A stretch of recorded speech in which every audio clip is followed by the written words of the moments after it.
Ariel, and in today's video I'm going to be starting a little mini cosplay series where I'm going to be making various costumes for one particular character. This character is near and dear to my heart, and that is the Little Mermaid, Princess Ariel. And in case you don't know, my name is Ariel. I'm actually named after the Little Mermaid. And the reason I'm choosing May specifically to do a bunch of Ariel themed projects is, well, for one, the new movie's coming out, and two, it is my birthday month. And I'm one of those special people that celebrate all month long. Specifically today, I am going to be making Ariel's human dress, not the one where it's pink and it clashes with their hair at the end, and not the one that she made out of a sail, but the cute little peasant-like one that she makes, the ordinary human one. If you see my aesthetic generator video where I made a crystal corset, the corset pattern I got from Pattern Cos Patterns, Ariel cosplay pattern, and that's the one I'm going to be revisiting. I had bought all of the materials for that project last year because I was planning to make that as a Halloween costume, and I didn't. I got blue cotton for the blouse, and I got black ducking for the corset, and then I got navy cotton for the bottom. Alright, I'm just going to take a quick moment to say I realized that Ariel does not have a navy skirt, but she has a royal blue skirt. The thing is, when I went to go buy my material, I had it in my head that she had light blue, dark blue, black in the middle. And I was so confident in this fact that I did not even think to check. But it wasn't until afterwards when I bought it and I was laying everything out, I thought, this doesn't quite look right. So I finally looked up reference images, and yeah, she's got a royal blue skirt. She does not have a navy skirt, and I don't know why I thought she had a navy skirt. All I can say is it's been a while since I watched the movie. What are you doing behind there? Come here. Come here, Paul. Sir Paul. Yep. So this is love. Fortunately, while I was perusing the clearance aisle at a Joanns, I did find this lovely royal blue suede. It was on sale. It was on sale and the last of its bolt, so I got a really great deal. I think I got it for like $9. Also, in addition to that, I don't actually have any fabric for the corset, so that white ducking that I had dyed pink for my corset way back in November was the material I was going to dye for this project. And then I just completely forgot that I did that, so all of my canvas ducking that I have is pink. So I ended up looking through my fabric stash and I found this gray fabric. I think it will do just fine. I'll just give it a black dye bath to make it more black. And then I also remembered that I never used the lining for that crystal corset, and it's the same pattern, so I'm going to take that and also dye that black. I really like how the color came out on the lining. I probably could just dye that pink ducking just to see how it goes, but I think I'm going to stick with the cotton. I really like how it came out. It's not black, it's more of a charcoal, but I think it looks really good. So those are what I'm going to be using. And with all that said, let's get back to it. I am really looking forward to this movie. I'm a little on the fence about whether I'm gonna like how it looks because it's a lot of CGI when I think they should have just used a professional mermaid, because that would have been dope. But I'll hold all of my opinions until I watch the movie, and I definitely will watch the movie because it's my namesake and I'm a little obsessed with myself. So anyway, I'm super excited to get started on this project, so let us begin. Blouse.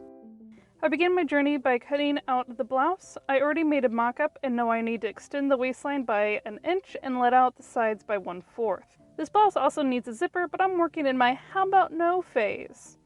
and I will be omitting it from my construction. Other than that, I will follow the pattern mostly as it was intended to be followed.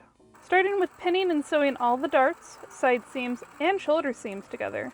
Then I move on to the sleeves. The pattern calls for self-bias around the cuff opening, which I did in the mock-up, and I did not like the way that looked, so I made a placket panel instead. Although I did an oopsie this time around, and I snipped the opening before sewing the placket down. Whoops. Now for the finishing work. I uncover my little hoard of bias and seam tape. Wow. I keep all of my projects hidden under an apron to protect them from gremlins who shall not be named. Sir Paul the Third. No, stop. I'm feeling a little experimental.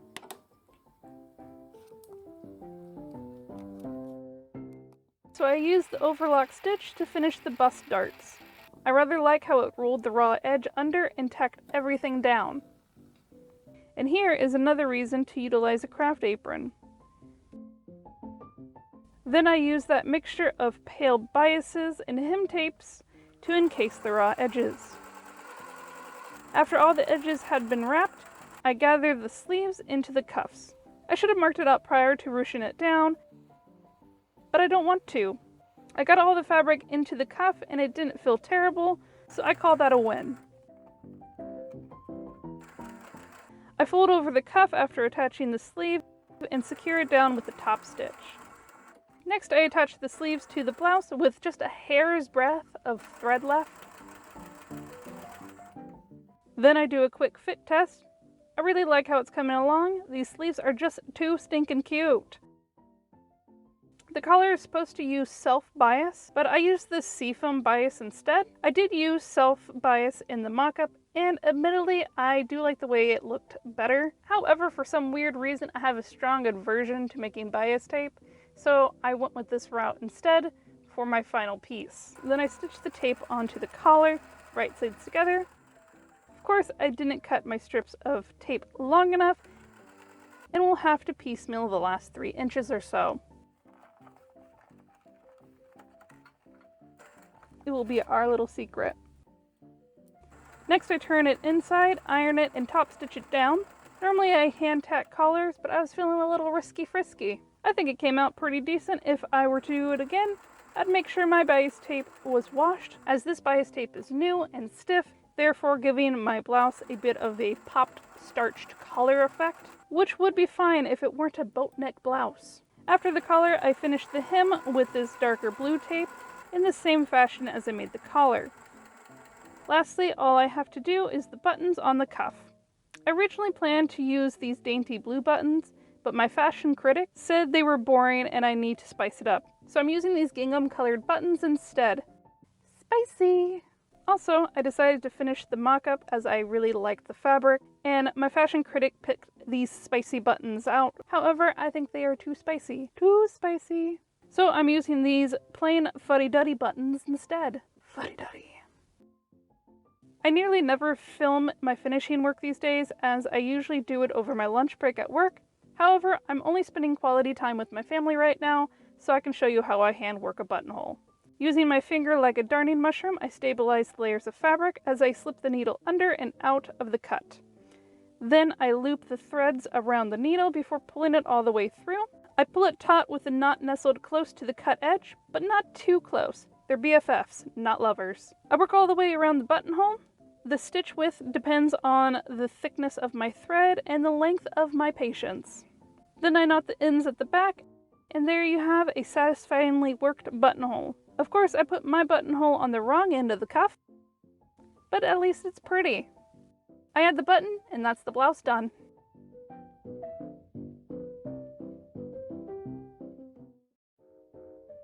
Skirt.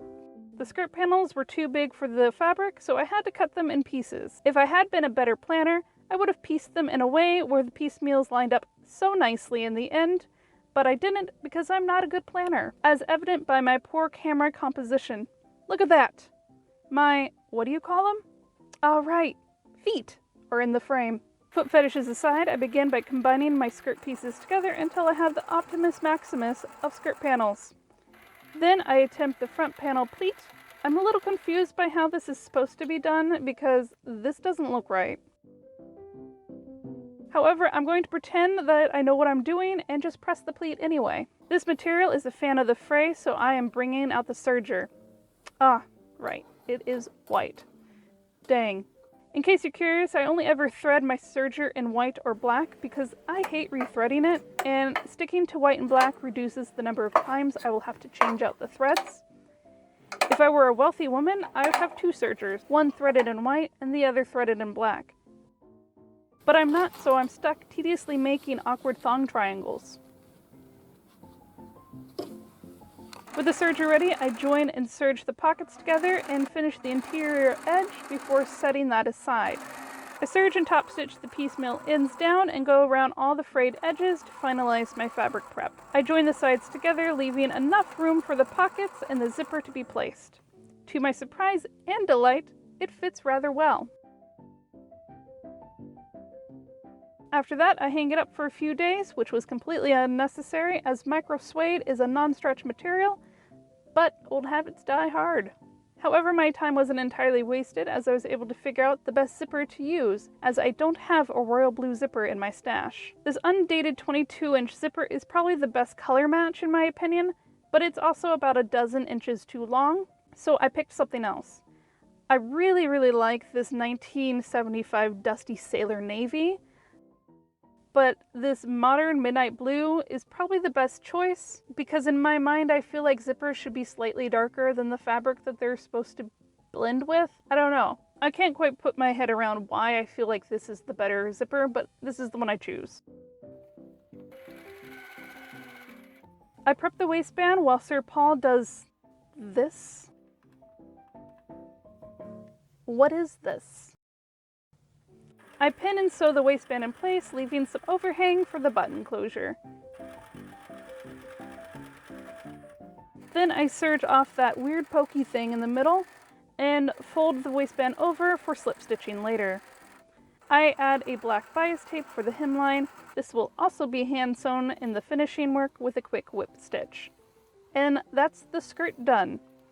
Time for cat intermission. Cat intermission!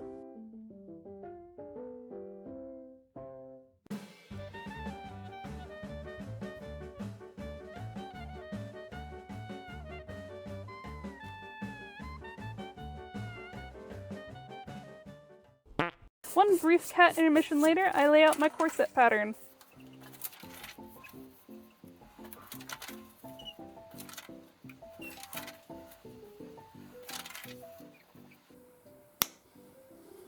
Since I have the liner already done, I just need to cut the exterior pieces, and that was a snap.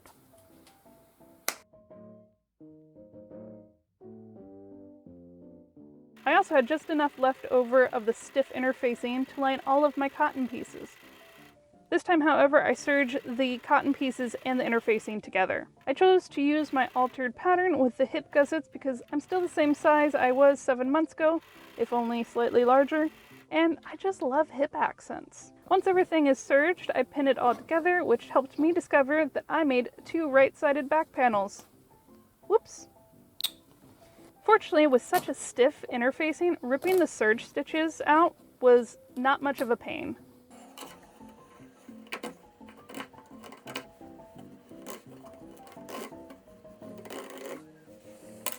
After reserging the back panels correctly, I stitch all the pieces together. It's almost like quilting. I wish I liked quilting. Then I iron all the seams flat so I can attach the boning. I wanted to try that zip tie method I recently learned about. However, I found this covered plastic boning at Joanns and bought the last 2 yards in the box, so that worked out really nicely. And it was coming together really great until an unfortunate situation in 3, 2, 1.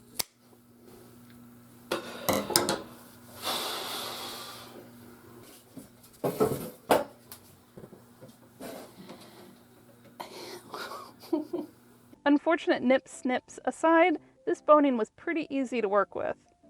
I clipped and sanded the ends into curves before attaching the bones to the seams with a whip stitch. I could have sewn these in with a machine, but I wanted to maintain that clean single seam line in the front. I definitely enjoyed this process a lot more than inserting cords into tight tubings, however. Once that was said and done, I attached the liner along the top, getting as close to the boning edge as possible without stitching into it.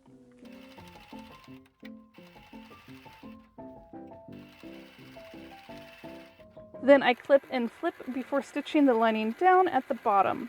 I chose this method as the lining is not exactly the same length as the front side. After clipping all the overhang, I encase the bottom edge in black bias tape. I decide I like the way it looks so much that I do the same on the sides.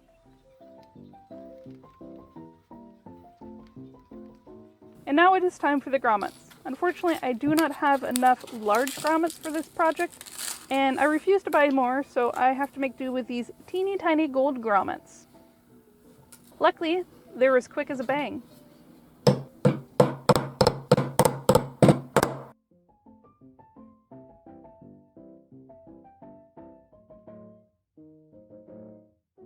Once in place, I thread the twisted cording I dyed black through the grommets, and it's all done. Time for the reveal. The reveal!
There you have it, another project down, and I gotta say, I don't hate how this came out.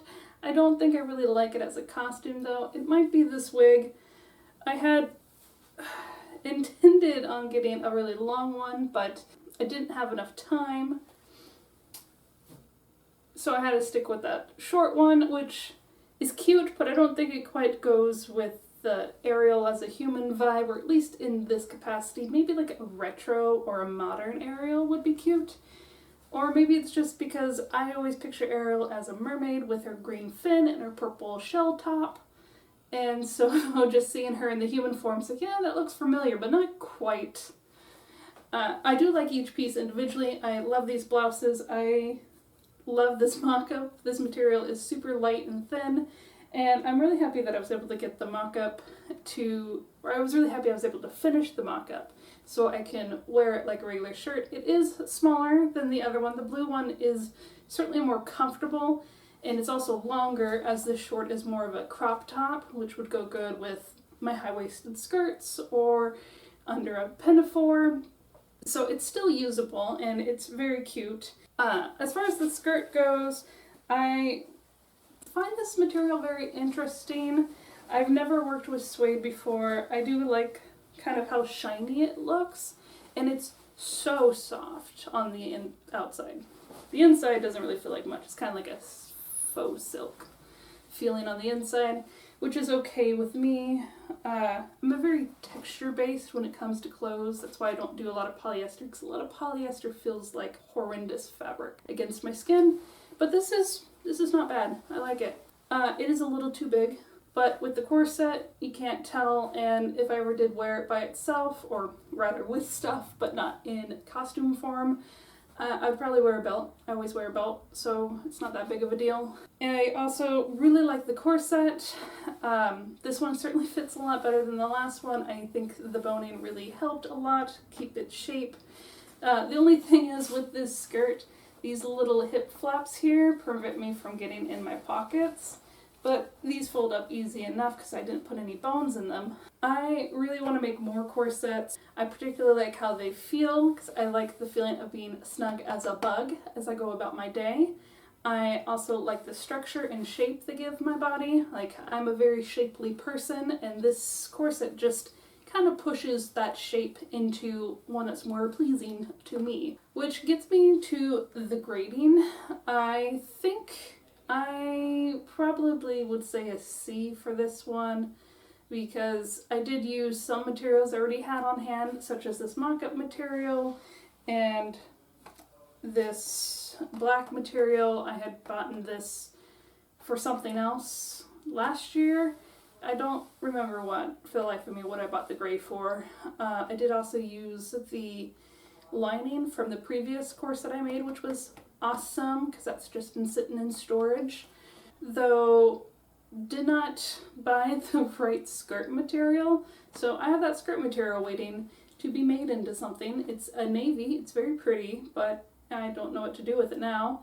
And I had to go out and buy this material, which was $9, I believe, for the whole 2.5 yards. I also ended up buying buttons that I did not use for the shirt, so that kind of was a poop.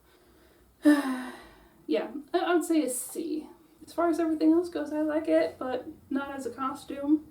Just individual pieces, I really like it. Anyway, I hope you liked this video. It was a bit of a nightmare to put together, but I hope you did.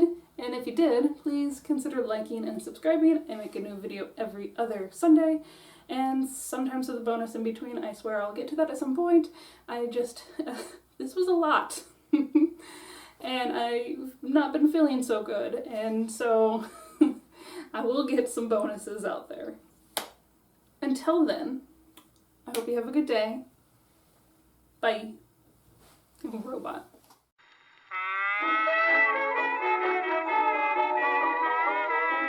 Beepa! I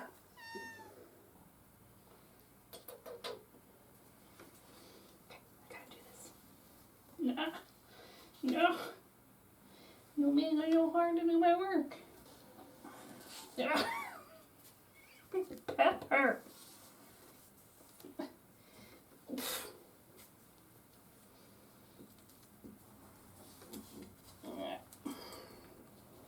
Can you not see I'm doing something? Yeah. You're such a precious girl.